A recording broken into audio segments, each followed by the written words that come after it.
जो दूसरे के मांस का भक्षण करते हैं, उनके खून को पीते हैं, बड़ा मजा आ रहा है, आएगा मजा आएगा आगे चल करके। कर्म बन गया है ना, अब आगे आपको मिलेगा।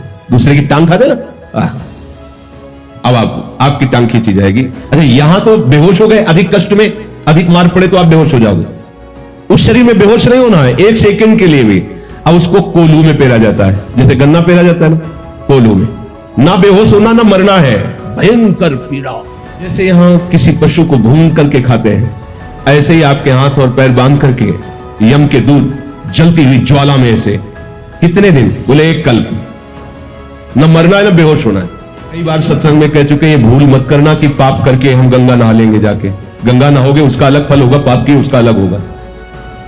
हम हिंसा करके कुछ पैसा साधुओं को दे देते हैं तो डबल पाप लगेगा।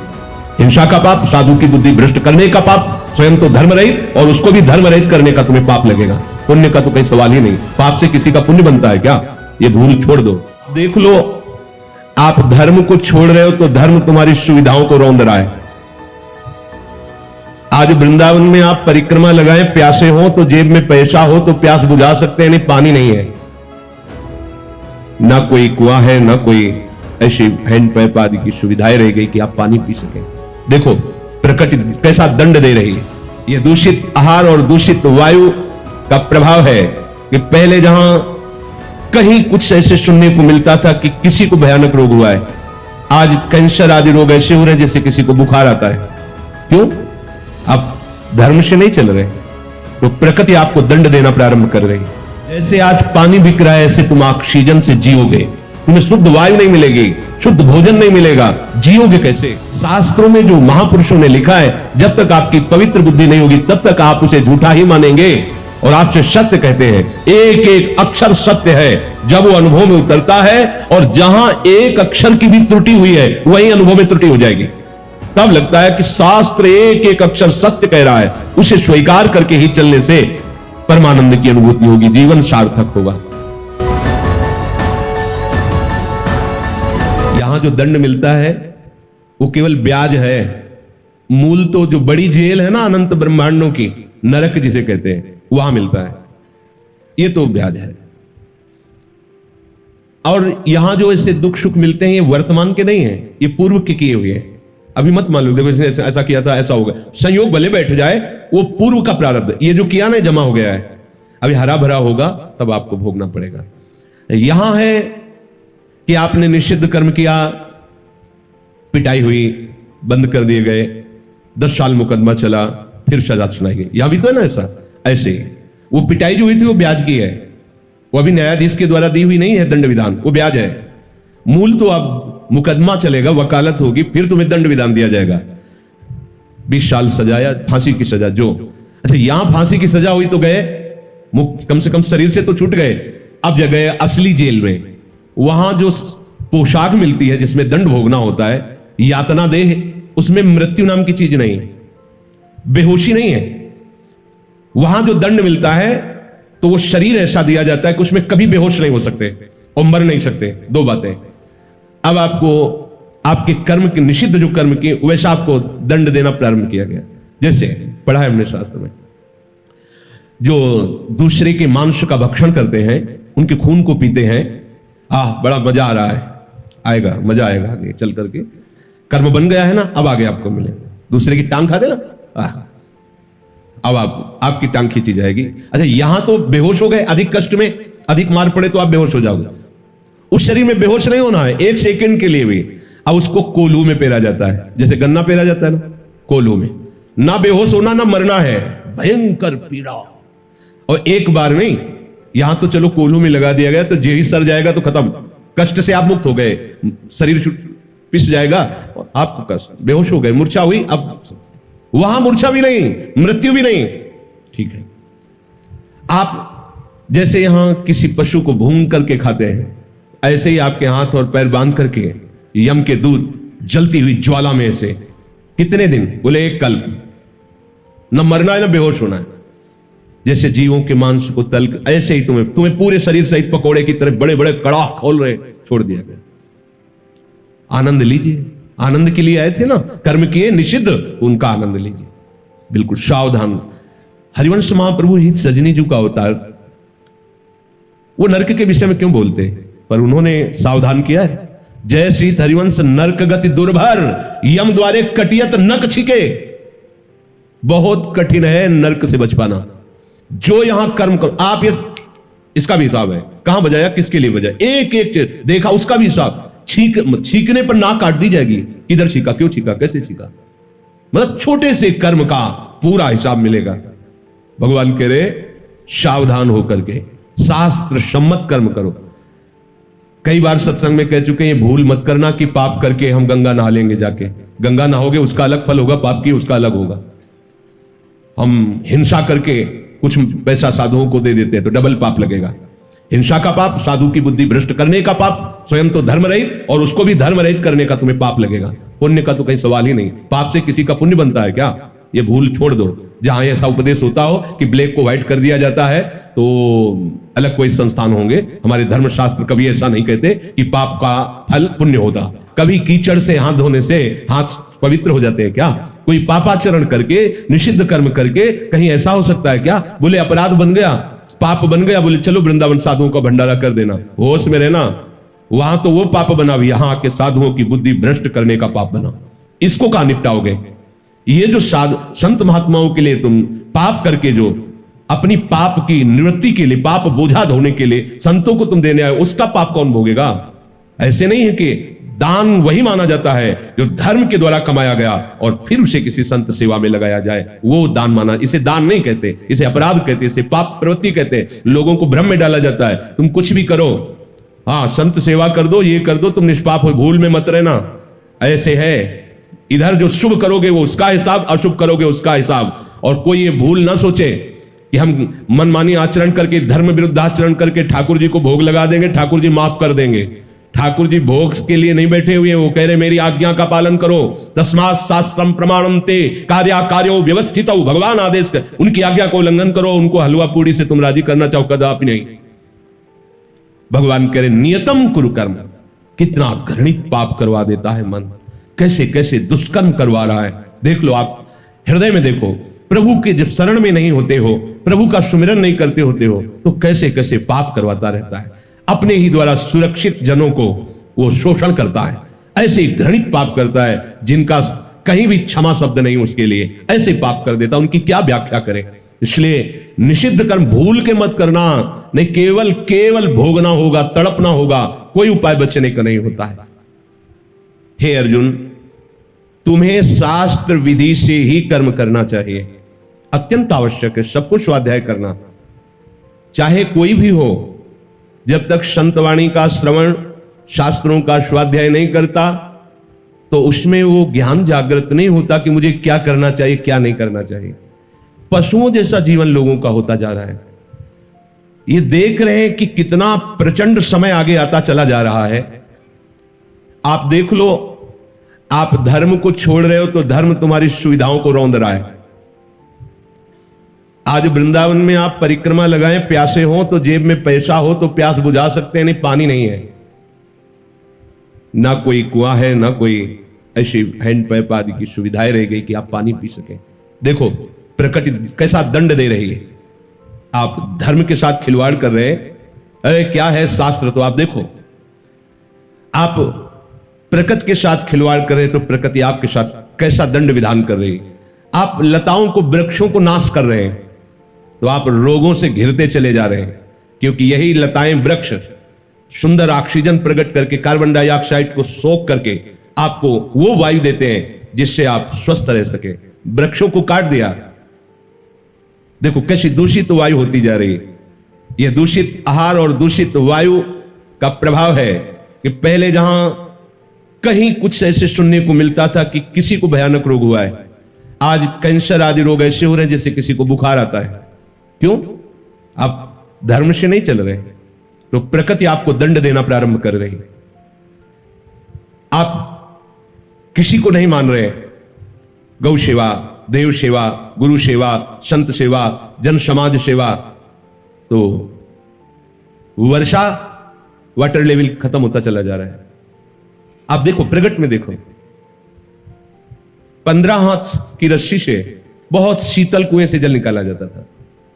और 500 लोगों का मोहल्ला एक कुएं से पूरा का पूरा परिवार का पोषण सब उसी जल से होता। आज 110 फीट 180 फीट बढ़ता चला जा रहा है वाटर लेवल। क्यों?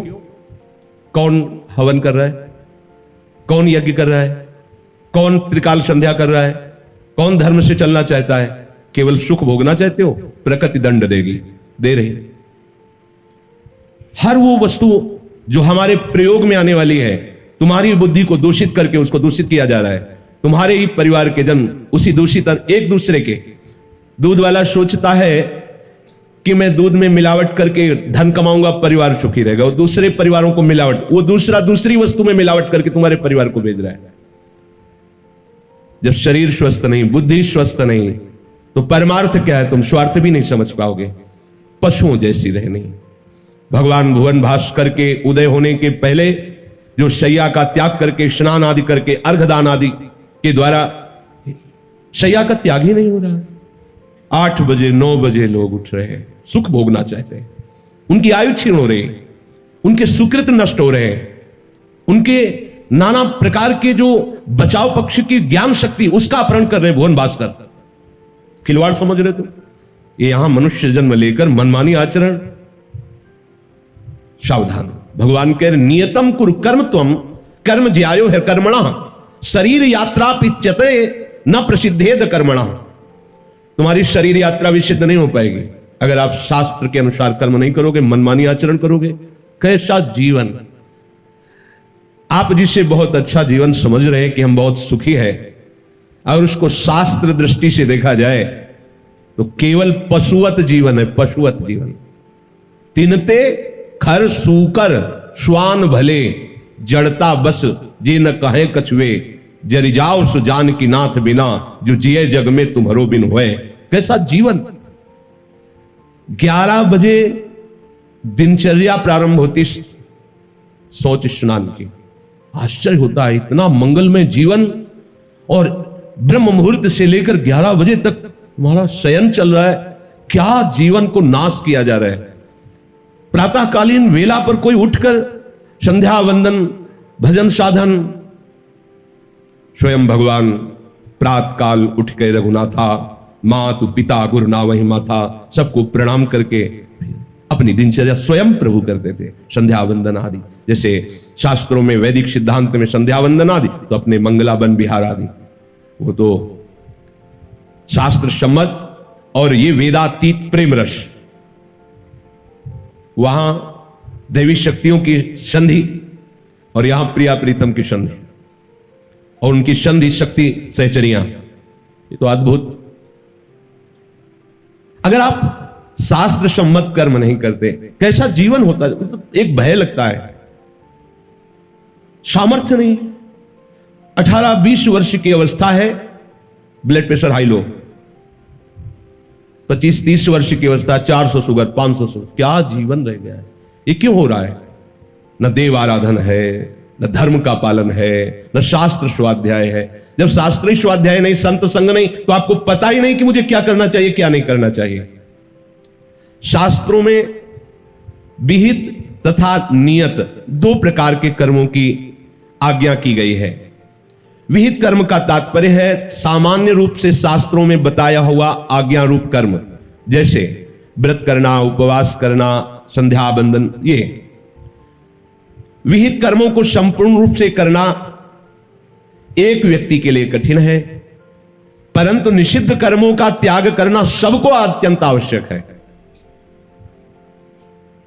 निषिद्ध कर्म हम कैसे जानेंगे जब शास्त्रीय स्वाध्याय नहीं हो रहा? सुबह सुबह लोग मोबाइल का प्रयोग, जैसे टहल बात कर रहे हैं, सुबह सुबह वो कैसा कैसा जाल फेंक रही माया, एक सेकंड भी अंतर्मुख नहीं होने दे रही। समय बर्बाद होता चला जा रहा है। बड़ा पश्चाताप होता है, कैसे जीवन नष्ट किया जा रहा है। अंदर जलन होती है, इतना सुंदर अवसर मिला है मुक्त होने का, कैसे? कोई भी भोजनालय ऐसा नहीं जहां हम पवित्रता और स्वच्छता से युक्त आहार कर सके। आपको बाहर से पवित्र दिखाई दे रहा है, अंदर जब बनाया जा रहा है वहां क्यों? क्योंकि जब विचार पवित्र नहीं है तो आपका आचरण पवित्र कैसे हो सकता है? पशुता, विचार ही पवित्र नहीं है। विचार कैसे पवित्र होंगे? जब तक प्रभु का भजन नहीं है, प्रभु का आश्रय नहीं है, कैसे हो जाएगा? ज्यादा समय नहीं है, भजन करके इसी जन्म में श्री जी की प्राप्ति कर लो। जैसे बचपन में कहा जाता था कि देख लेना आगे पानी बिकेगा, तो लगता था क्या बात करते, पानी कोई बिकने वाली चीज होती है। आज वो दिखाई दे रहा है, ऐसे आगे देख लेना, जीना मुश्किल हो जाएगा। जैसे आज पानी बिक रहा है, ऐसे तुम ऑक्सीजन से जियोगे, तुम्हें शुद्ध वायु नहीं मिलेगी, शुद्ध भोजन नहीं मिलेगा, जियोगे कैसे? ये प्रकृति तुम्हें दंड देगी, जलाएगी, सब रसमयी चीजों को प्रकृति सोख लेगी। ऐसे वृक्ष नष्ट हो जाएंगे जिनमें रसमय, बलमय और जीवनी शक्ति छुपी, सब गुप्त होते चले। आम के बगीचे बड़े बड़े सब सूख रहे हैं। क्या हो रहा है? आप समझते हैं कि हम मनमानी आचरण कर लेंगे और मौज से रह लेंगे? नहीं, ये प्रकृति आपको दंड दे देगी, प्रकृति आपको चैन से नहीं जीने देगी। अब किसी की समझ में क्या आएगा कि हमें शास्त्र के अनुसार चलना है? क्योंकि ऐसे ऐसे सीरियल दिखाए जाते हैं, क्योंकि जो नाटक दिखाया जाता है, नए बच्चे जो देखते हैं उसको ही सत्य मानते हैं। जो नाटक दिखा रहे हैं वो रोल कर रहे हैं, और जिनका वो रोल कर रहे हैं उनको पता ही नहीं है, उनको पता ही नहीं इस विषय का कि जो हम कर रहे हैं, महात्माओं को जानना कोई साधारण बात है क्या? जब तक आप स्वयं महात्मा नहीं, तब तक आप महात्मा की स्थिति को नहीं जान सकते। बाहरी व्यवहार को देखकर आप अनुमान नहीं लगा सकते कि किस स्थिति का महात्मा है, जब तक आप आंतरिक स्थिति को नहीं पहुंचेंगे। शास्त्रों में जो महापुरुषों ने लिखा है, जब तक आपकी पवित्र बुद्धि नहीं होगी तब तक आप उसे झूठा ही मानेंगे और आपसे सत्य कहते हैं। एक एक अक्षर सत्य है जब वो अनुभव में उतरता है, और जहां एक अक्षर की भी त्रुटि हुई है वहीं अनुभव में त्रुटि हो जाएगी। तब लगता है कि शास्त्र एक एक अक्षर सत्य कह रहा है, उसे स्वीकार करके ही चलने से परमानंद की अनुभूति होगी, जीवन सार्थक होगा। जो निषिद्ध कर्मों को करते रहते हैं उनकी बुद्धि मंद हो जाती है, निर्णय करने लायक नहीं रहती, क्या करना चाहिए क्या नहीं करना चाहिए। जो हमारे द्वारा पोषित है, हमारे द्वारा सुरक्षित है, उन्हीं का हम शोषण करने लगते हैं, बुद्धि खराब हो गई। जैसे पशु आचरण करते हैं, उनको पता नहीं होता कि किसके साथ कैसा व्यवहार करना चाहिए। ऐसे जो निषिद्ध कर्म करता है उसकी बुद्धि पशुओं से भी नीचे गिर जाती है। उनकी तो एक समय सीमा बांधी गई है, पर मनुष्य की समय सीमा भी नहीं, वो अमर्यादित चेष्टाओं की हद करने लगता है, फिर दुर्गति में कसर नहीं रहती। एक दो बार अस्पताल घूमना चाहिए, जाकर के देखना चाहिए, कीक मची रहती है। किसी की टांग टूट गई, उसको किसी का ऑपरेशन, जो भर्ती हुए तो देखा है। ये क्या है? कर्मों का परिणाम है। इसलिए निषिद्ध कर्म से डरो। वो केवल अभी दंड नहीं देगा, आपकी बुद्धि को दूषित करके और ऐसे कर्म करवा देगा जो दुर्गति ही दुर्गति है। जो निषिद्ध कर्म का त्याग करता है, जैसे झूठ न बोलना, यह त्याग है, झूठ न बोलना। हमें लगता है कि इस पर तो अपने लोग ध्यान ही नहीं देते, झूठ को तो हम पाप ही नहीं समझ रहे। झूठ बराबर पाप नहीं, साच बराबर तप नहीं, झूठ बराबर पाप। जाके हृदय साच है, ताके हृदय आप, ऐसा पहले स्कूल में दोहे आते थे। साच बराबर तप नहीं, नहीं असत्य संपातक पुंजा, गोस्वामी जी लिख रहे हैं। झूठ क्यों बोले, किस बात के लिए बोले? थोड़े से भय से बचने के लिए झूठ बोलकर बड़ा भय निमंत्रण दे रहे हैं। अगर हम सत्य बोल देंगे तो हमसे जो गलती हुई वो डांट लगेगी, उसका निराकरण हो जाएगा। पर थोड़े से भय से बचने के लिए हम झूठ बोल करके बड़े भय को निमंत्रण दे देते हैं। अपने लोग तो ऐसे झूठ बोल रहे हैं कि जहां भय का अवसर ही नहीं है, कोई बात ही नहीं है, फिर भी झूठ बोले जा रहे हैं। क्यों बोल रहे हो झूठ? अगर सत्संग सुनते हो, भगवत मार्ग में चलते हो, तो अब तुम्हें झूठ बोलने के लिए क्या जरूरत है? अगर कोई बात है जो नहीं बतानी है तो हम झूठ के बोले, नहीं बताएंगे आपको। नहीं बताना है, साफ बोल देते ना, नहीं बताना है इसलिए नहीं बोलेंगे। डर किस बात का? हम झूठ क्यों बोले? वो राजी रहे या ना रहे, हम जिस मार्ग में चल रहे हैं उसकी रक्षा के लिए हमें आपको नहीं बताना है। झूठ बोलने की जरूरत क्या है? हमें आपसे नहीं मिलना है, झूठ बोलने की जरूरत क्या है? हाँ, जो किया तो आप चाहे दंड दीजिए, चाहे जैसे हमसे ऐसी गलती हो गई तो वहीं क्षमापन हो रहा है।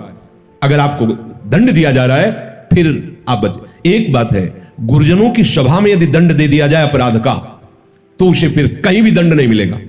एक जगह है ऐसी, अगर गुरुजन क्षमा कर दें तो भयंकर से भयंकर अपराध कभी उसे दंड नहीं दे सकते।